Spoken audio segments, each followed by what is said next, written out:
Okay, I gave it a fair shake. Gave it a fair shake. I've been off almost 9 months. I've been off since, I guess, about the second week in January. So I've been off January, February, March, April, May, June, July, August, September. 8 months. Going on 9 months, right? 14th. Going on 9 months. A little over 8 months. I've been completely off everything. And I haven't really trained hard. I've tried. I've had spurts where I trained pretty regularly and kind of hard for a while, and then it would fall off, dwindle off. Then I'd get some steam going, pick it up again, then it would dwindle off. And I haven't really eaten like I used to eat at all, but I don't intend to. I want to keep the weight down reasonable, but I figure I can be a lot leaner than I can be a lot lighter. So right now I'm floating around 230-ish. So that's 40 some pounds lighter than I normally used to walk around at, just 24/7.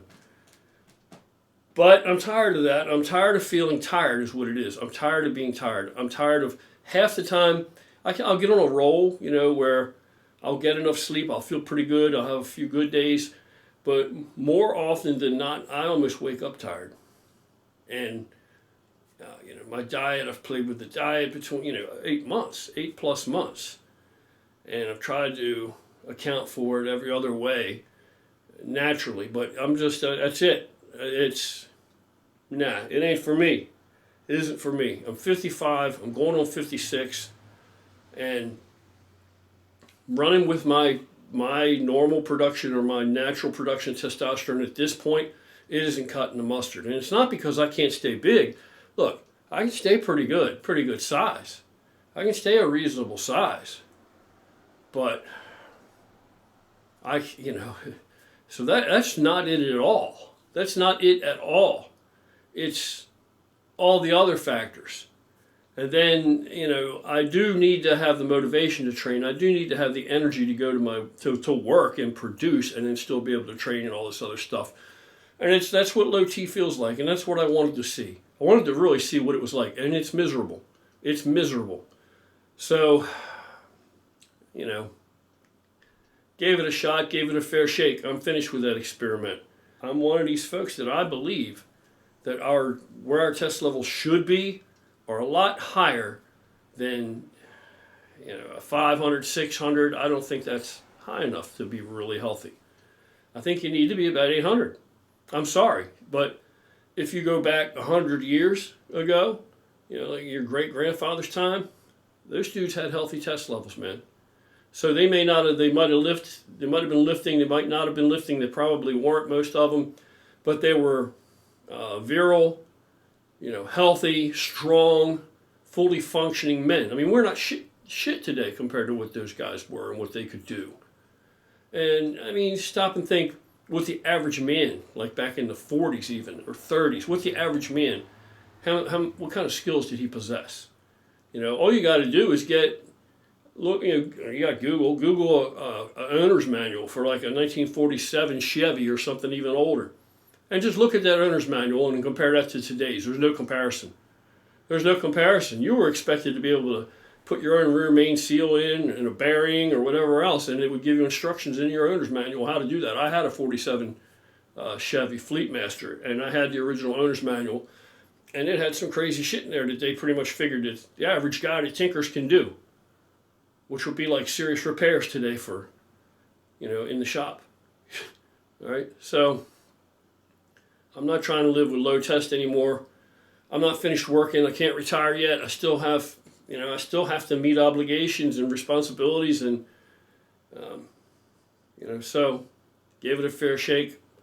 Going back on, so I'm not gonna bullshit you guys. That's what I'm doing. To each his own, but I'm tired of it, man.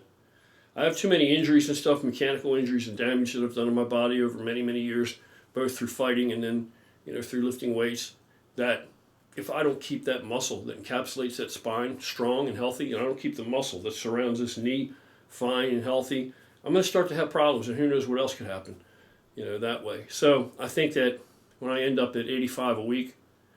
And maybe I'll explain to you later how that works out, such an odd number, and maybe I won't. I'm just telling you like it is. I think that's going to be sufficient, more than sufficient. We'll see how it goes. I'm not trying to have any problems, health problems, that's for sure. And I don't need to get a whole lot bigger. I'm going to look better. I mean, there's no question about that. But at least I'm going to look better mainly because I'm going to have the drive to go to the gym. I'm going to have the energy left at the end of the day to still go work out. Now, I worked out yesterday, hit it pretty hard at Retro. It was an awesome day. Justin Bogman was there. He's put on a lot of size since the last time you guys have seen him.